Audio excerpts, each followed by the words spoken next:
I wasn't supposed to be in his car. Not that late. Not that close. Not that wet. The rain had started just after we left the restaurant. It was one of those slow, teasing rains, just enough to blur the windshield and make excuses for lingering a little longer. I kept telling myself I was just being polite, that it was just dinner, that married women could have male friends, especially if they were from work. But nothing about that night was innocent. The way he looked at me across the table, how his eyes moved from my lips to my chest like he was reading a secret code only he understood. I should have known better. But when you've been starved long enough, even danger starts to taste sweet. Marcus. He wasn't even my type, not at first. Loud, tall, always joking. The kind of man you'd never guess carried any depth. But damn, he knew how to listen. At the office, he noticed when I changed my hair. Noticed when I wore a new shade of lipstick. Said things like, "If I were your man, you wouldn't go a day without knowing how sexy you are." At first, I laughed it off, but the seed had been planted. So when he offered to drive me home that night after the team dinner, I didn't hesitate. We pulled into the parking lot behind my apartment complex and sat in silence for a moment. The kind that holds heat. He turned to me. His voice was low, like velvet over fire. "You don't want to go in yet, do you?" I shook my head. "Not really." That's all it took. The kiss came fast. His hand slipped behind my neck and pulled me in, like gravity had been waiting for this moment. My lips parted too easily. His mouth was hungry. And mine, starved. His other hand moved down to my thigh. I let out a soft moan I didn't even know was in me. It shocked me and him too. He pulled back for half a second, looked at me like he needed permission to go further. I gave it. With my eyes, with the way I leaned into him, arched just enough for my dress to slide up. He groaned. "Damn, you're so soft." Then his hand slipped under my dress, brushing over the lace of my panties. I was already soaking. "I've been thinking about this since the first time you walked past my desk," he whispered into my ear. "You have no idea what you do to me." My breathing turned ragged. "Then show me." He did, right there in the car. He pushed my seat back and climbed over me. It was wild, messy. Our hands fumbled, our mouths never stopped.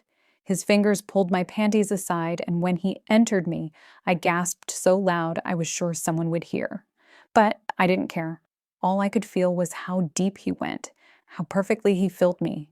His rhythm was savage, like a man possessed, and I matched him, matched every thrust with the kind of hunger I didn't know I had left inside me. I came so hard I bit his shoulder, left a mark. He didn't stop, held me tighter, drove into me harder. "Say my name," he growled. "Marcus." Again. "Marcus, please." It wasn't just the sex. It was the feeling of being wanted, desired, like I was the only woman on earth. My husband hadn't touched me like that in over a year. And even when he did, it was mechanical, predictable. This question mark. This was chaos. Sin, freedom. After we sat in silence again, but not the same kind. This one was loaded, heavy with what we'd done, what we couldn't undo. I looked at him. "I can't go back after this." He nodded. "Then don't." Vault seekers, if your chest is tight right now, if you feel her, if you are her, then don't move. Don't scroll.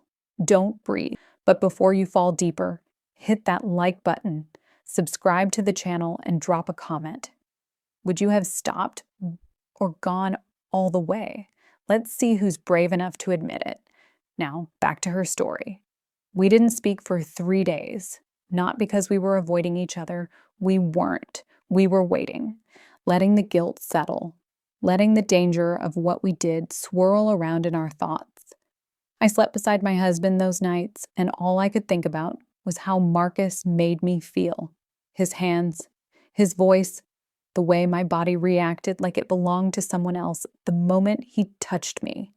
I kept waking up in the middle of the night, soaked in sweat, my thighs pressed together tight, trying not to cry out from the memory of it. My husband would turn in his sleep, grumble something, then go still again. He didn't even know. He never suspected. That made it worse, and it made it better. By the 4th day, Marcus texted me. Marcus, you okay? Me. Number. Marcus. Me either. Wanna talk? Me. You mean fuck again? Marcus. Both. He picked me up after work. We didn't go far this time, just down the street to a small, dusty motel I'd passed 1,000 times and never looked at twice. Room 8. The bed creaked when we sat on it. The air conditioner hummed like it was trying to cover up what was about to happen. I stood by the window, still in my office clothes, and stared at the rain outside, again with the rain, like the sky couldn't decide whether to cleanse me or drown me. Marcus came up behind me. His hands slid around my waist, and he pressed himself against my back. I couldn't stop thinking about you, he said, voice thick with need. I still can't. I turned slowly to face him, looked him dead in the eye. Then take your time with me today. And he did. He started slow, unzipping my skirt, peeling it off like he was unwrapping something precious. He kissed every inch of my thighs before sliding my panties down. When his mouth found me, I nearly collapsed. I held onto the window frame, staring out into the gray sky, moaning into the glass like I was praying for forgiveness through the fog. He didn't stop until I was shaking, until I said his name 3 times in a row, like a chant. Then he stood, dropped his pants, and took me right there against the wall. This time, it wasn't wild. It was deliberate, deep. Every stroke hit something emotional. I cried without knowing why. I feel like I'm disappearing, I whispered. Marcus kissed my forehead, still moving inside me. You're not. You're just finally waking up. He made love to me for over an hour. When we were done, we laid on the bed, facing each other, breathing like we'd just survived something. I don't feel guilty, I admitted. I should, but I don't. He nodded. Me neither. I just feel alive. And that was the most dangerous part, because when something makes you feel alive, you'll do anything to taste it again. We met once a week after that. Always the same motel. Always room 8. It became our place, our hideout from reality. We brought snacks, played music, joked like high school kids, skipping class. I told him things I never told anyone. About how I got married young, about how my husband used to be attentive, used to leave notes in my purse, used to call me beautiful when I wasn't wearing makeup. Now I was just babe. He'd come home, kiss my cheek, ask about dinner, then sink into the couch like life had beaten the love out of him.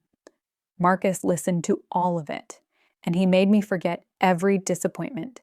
Every cold night, I'd cried quietly in the bathroom, just so my husband wouldn't hear. But then something shifted. One night after work, I got home early. My husband was in the shower, his phone charging on the kitchen counter. A message popped up. Cassie, miss you already. Can't wait for next week. I froze. Cassie. I clicked the thread. They'd been talking for months. She sent pictures. Filthy ones. Videos, too. He sent some back. Said things I hadn't heard from him in years. I sat down at the kitchen table and stared at the phone. My ears were ringing, my hands were shaking. He was cheating. The man I'd been feeling guilty about betraying had already betrayed me first. I should have been angry, screamed, thrown his phone at him when he came out of the shower with that towel slung low on his hips, looking like the same man who used to make my heart skip. But all I felt was relief. Relief that I wasn't the only one broken. He looked at me, noticed the expression on my face. Everything okay? I nodded slowly. Yeah, everything's fine. That night, I made love to him. For the first time in a long time, I initiated it, touched him like I used to, kissed his neck, told him I missed him, but I wasn't thinking about him. I was thinking about Marcus, about how his fingers wrapped around my throat, about how he whispered things that made me blush and ache all at once, and while my husband slept beside me afterward, satisfied and snoring, I stared at the ceiling and smiled. Now I had no guilt left. Now I had permission. The next time I met Marcus, I didn't hesitate. I didn't play shy or pretend like we needed to talk about what this meant. I stripped in front of him the moment we closed the door. He bit his lip. Damn, you're trying to kill me. No, I said, walking toward him. I'm trying to live. We didn't make it to the bed. He took me against the door. My legs wrapped around him, my nails dug into his back. He kissed me so hard I forgot my name. And then, just before I came, I whispered, "He's cheating too." Marcus paused, looked at me with something close to hunger. Then he can't say shit. Exactly. We were even now, except I was ahead, because my cheating wasn't just revenge. It was therapy. It was discovery. It was resurrection. Marcus brought me back to life, and I wasn't ready to die again. Not ever. I started lying better. Not the clumsy, anxious kind of lies where your voice cracks or your eyes dart around like a guilty puppy. Number. I got good at it. Natural, smooth. Lies that rolled off my tongue like, "Honey, I'm working late tonight, babe." Girls' night, don't wait up.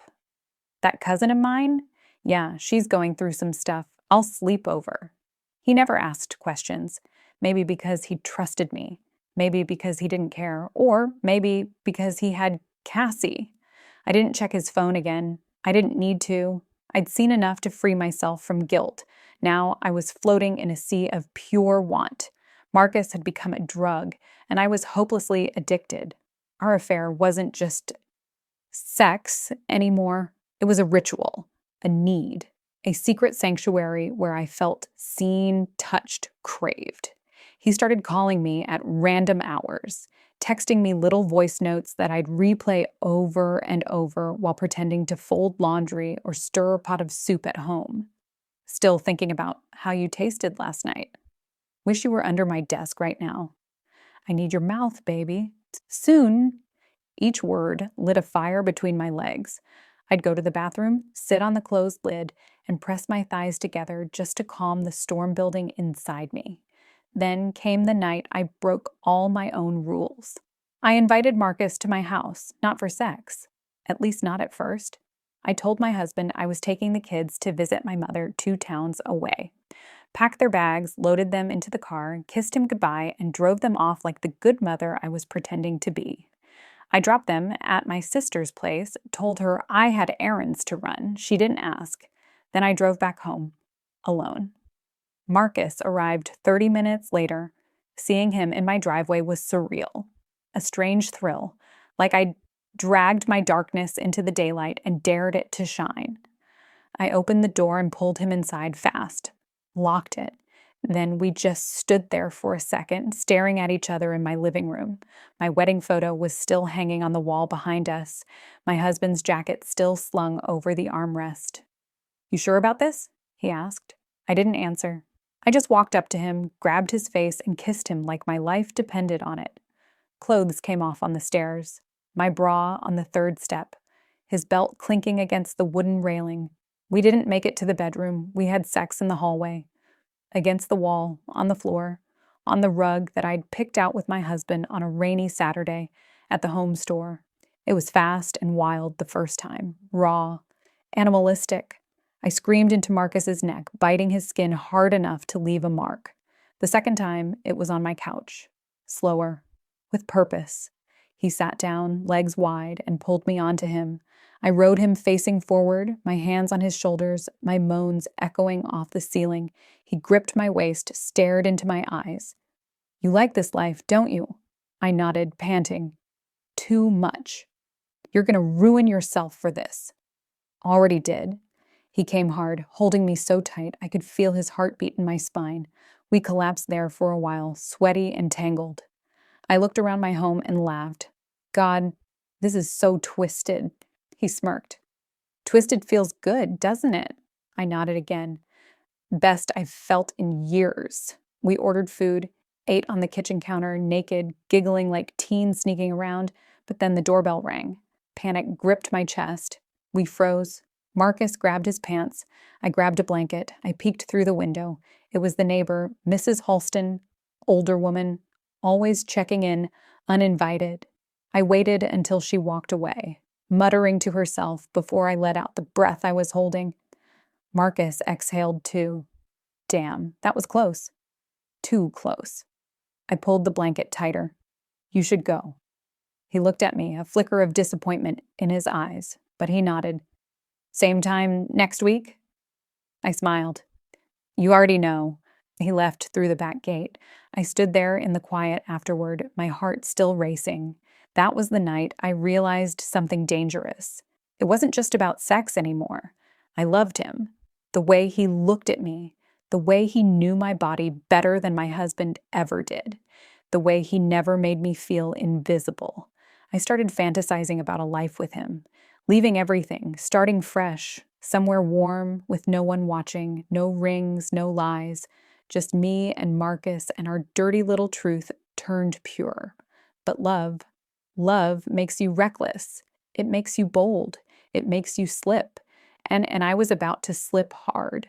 3 days later, my husband found a pair of earrings in the couch cushions. Not mine. Marcus had brought them. He said they were his sister's, something he picked up and forgot he had in his jacket. But he must have dropped them while undressing. My husband held them up. These yours. I shook my head too quickly. Number. Maybe the kids. He narrowed his eyes. Kids don't wear hoops like this. I shrugged, heart thudding. I don't know then. He didn't press, but the seed was planted. He started watching me more closely, checking my phone, asking questions he never used to. And Cassie? He stopped texting her. I knew because I checked again. Now it was a game of spies. He suspected, but he didn't have proof. I pretended, but I didn't have peace. The walls were closing in, so I did what every panicked woman in love does. I told Marcus I wanted us to run away. He laughed at first. You serious? I stared at him. Dead serious. Let's just go. Pick a city. Start over. He hesitated. His smile faded. You want me to be honest? I nodded. I like this. Just the way it is. The secrecy, the thrill. It wouldn't be the same if we were married and fighting over dishes. That hurt. More than I thought it would, because I'd already left my marriage in my heart. And he was just visiting mine. That night, I cried for the first time in a long time. Not out of guilt or shame, but because I realized I was the only one dreaming. And dreams can become nightmares when you're the only one believing in them. But even after that, I didn't stop. I couldn't, because even if Marcus didn't want forever, he still made me feel alive right now, and sometimes right now is all you have. The worst lies aren't the ones we tell other people. They're the ones we whisper to ourselves to stay afloat. I am in control. He needs me too. He'll come around eventually. Those were my favorites, my sacred mantras, the ones I used to numb the ache of being someone's second choice while pretending to be a first.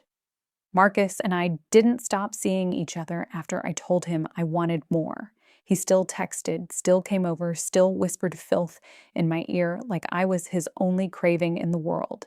But something had shifted. I started noticing the silences between us, the slight disinterest in his eyes when I spoke about my day, the fact that he never asked questions about my kids, my dreams, my fears, only when we could meet again, where and what underwear I'd be wearing. It was sex, always sex, addictive, consuming, life-changing sex, but that's all it was. And it hit me one night while I was washing dishes, soap on my hands, a pot soaking in the sink, and a sharp sting in my chest like someone had stabbed me with the truth. I had confused being desired with being loved. Marcus desired me, every inch of me, but he didn't love me, not really. Still, I kept going, because if I stopped, I'd have to face myself, face my cold marriage, my suspicious husband, my restless heart, my guilt, and I wasn't ready, not yet. One Friday afternoon, he texted me, "Meet me at the hotel off 6th, room 407, 5 p.m., don't wear panties." I stared at the message. It was bold, commanding. Marcus knew exactly how to speak to me. I told my husband I had a PTA meeting, put on my best dress, sprayed perfume in places that would make him crave me, and I went. Room 407 smelled like sin and sweat and fresh sheets. He was already undressed, lounging on the bed in nothing but boxers, phone in hand, scrolling. He didn't even look up, just said, "Lock the door." I did. slipped off my heels, dropped my dress in one smooth motion. His eyes finally met mine. Hungry. You came prepared. I crawled onto the bed, straddled him, pressed my chest to his, and whispered, I always do. We didn't talk much. There was no need to. Our bodies spoke a language we both understood too well. He flipped me onto my back, pulled my legs apart, tasted me like he hadn't eaten in days. I came so hard I thought I saw stars. He teased me after, said he could make me scream louder than my wedding vows. And he did. We had sex 3 times in that room, on the bed, against the window, on the chair. At one point, he bent me over with one hand around my neck and the other gripping my hips so hard I knew I'd have bruises. And I loved it. God, I loved it. The roughness, the danger, the way he made me forget my name. When it was over, I lay there on the bed, staring at the ceiling, soaked in sweat and his scent. I wish I could just stay here, I murmured. He lit a cigarette. Don't say that. Why? I turned to face him. You scared I might mean it? He exhaled smoke. Because I don't want to lie to you. So be honest, I said, heart thudding. Do you love me? Silence. Then, I love the way you feel. I love what we do. But love? That's a whole different thing. I nodded slowly, swallowed the lump in my throat. That was the clearest answer I'd ever get. I got dressed in silence. He didn't walk me out. That night, I went home early. Didn't even wait until the meeting time I'd lied about. I just wanted to be somewhere else, anywhere else. But as soon as I stepped in, I knew something was off. My husband was sitting at the dining table, his face blank, arms crossed. What's wrong? I asked, trying to keep my voice steady. He reached into his pocket and pulled out my second phone, the hidden one. I froze. Found this in the laundry hamper, he said. You must have forgotten it was in your jacket. I didn't speak. What could I say? He turned it on, went to the gallery, pressed play. On a video, it was Marcus, me, on the couch. His phone must have recorded it by accident, or maybe he saved it from some twisted thrill. My moans filled the room. My husband's jaw clenched. He stopped the video, stared at me. How long? I opened my mouth, closed it again. Tears welled up. Answer me, I whispered. 3 months. His voice cracked. Is it him? The guy from that gym near your office? I nodded. No use lying now. The house was already burning. He stood, walked to the door, paused. I gave you everything, he said, almost to himself. Everything I could, and you gave my place to someone else. I stepped forward. Wait, please. But he walked out, slammed the door behind him. I collapsed on the floor, sobbing, not from guilt, not even from shame, but from grief, because I'd burned it all down for a man who didn't even want to pick up a hose. The days that followed were slow torture. He moved out, took the kids to his mother's, left me in an empty house filled with shadows and silence. Marcus texted, You okay? What happened? Still want to meet? I didn't reply. For the first time, I saw the whole picture. I was never going to be his, and I'd never get mine back. But just when I thought it couldn't get worse, I missed my period. And that's when the spiral began. I spent days pacing the house, pretending everything was fine, hiding my panic under a veil of indifference. But every moment was a lie. The silence in the house was deafening, and the absence of my children felt like a wound in my chest that wouldn't heal. They were gone. All of it was gone. And now I had to face the consequences, but the biggest consequence was the one I hadn't been ready for, the one I hadn't even considered until now. The missed period. I couldn't even bring myself to take a test. Instead, I avoided looking in the mirror, avoided facing the reality that might be staring back at me. I was a wreck, a broken woman, torn between the desires that had consumed me and the haunting truth that I might now carry the proof of it all. Proof that would tie me forever to Marcus, in a way I could never undo. The test sat in the drawer, unopened, mocking me every time I passed by. But I couldn't bring myself to take one. Not yet. The fear, the uncertainty, it gripped me tighter than I'd ever imagined possible. I was too afraid to know, I stayed in my room most days, staring out the window, trying to sort through the storm of emotions crashing inside me. My husband's absence was a constant weight pressing down on me. He hadn't responded to any of my calls or messages. I knew he was angry, but he had every right to be. I had betrayed him in the most unforgivable way. Still, there was a part of me that wondered, would he come back? Would he forgive me? I had betrayed him, yes, but he had hurt me too, hadn't he? He had always been distant, focused on work, providing for the family. I had been starved for attention, for intimacy, for someone to make me feel seen and wanted. Was it really just my fault that I sought that in someone else? I spent hours scrolling through my phone, reading the texts Marcus had sent me, the sexy, commanding messages, the reminders of the intensity we shared, the rush of excitement each time my phone buzzed, knowing he was thinking of me, wanting me. But that too had started to change. His messages had slowed down, become less intense, more distant, as though he had grown bored of me. I tried to ignore the nagging feeling that maybe he had already moved on. I couldn't stop thinking about the last time we were together, the way he had held me, the way his body had been a perfect fit against mine, the raw, wild connection we shared. It was intoxicating, but it was also empty, and now I felt it more than ever. As the days dragged on, I began to feel the weight of what I had done. The guilt was suffocating, pressing down on me with every breath. I had ruined everything, my marriage, my family, my life, and for what? A few moments of pleasure with a man who didn't even care about me. I was nothing more than a toy to him, a momentary distraction. But then I saw it, a message from Marcus. "Are you okay?" I stared at the screen, heart pounding. For a brief moment, I considered ignoring it, but something inside me told me I couldn't. Not now, not after everything we'd been through. "Yes," I typed back, my hands trembling. "I'm fine." But I wasn't fine. I hadn't been fine in months. Marcus didn't reply for hours, and when he did, it was as cold as his usual texts had become. "I'm seeing someone else," he wrote. I blinked at the message, disbelief washing over me like a tidal wave. He was already moving on, already found someone else to fuck. I shouldn't have felt hurt. He never belonged to me, but I did, and that hurt more than anything. "Don't contact me again," he added before the message ended. I stared at those words for what felt like an eternity. My heart twisted in my chest, and I felt something inside me crumbled to dust. I had been so sure, so certain that what we had meant something, even if it was just for a little while.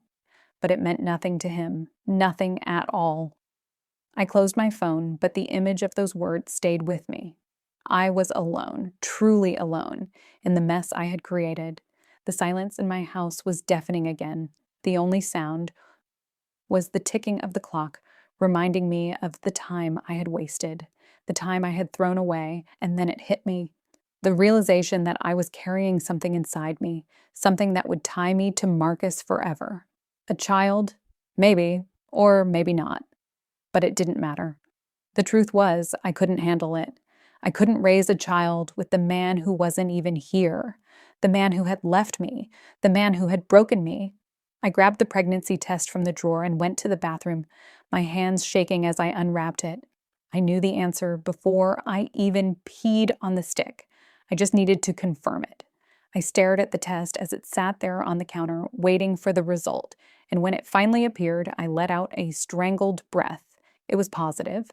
I was pregnant. And in that moment, I felt my world collapse. There was no going back now. I had ruined my marriage. I had ruined my family. And now I had the chance to ruin my own future. I sank to the floor, overwhelmed by the weight of everything I had done. The mistakes, the lies, the deceit. It all led to this moment, a baby I wasn't ready for. A child who would forever remind me of my betrayal. A child who would carry the weight of my mistakes. I wanted to scream.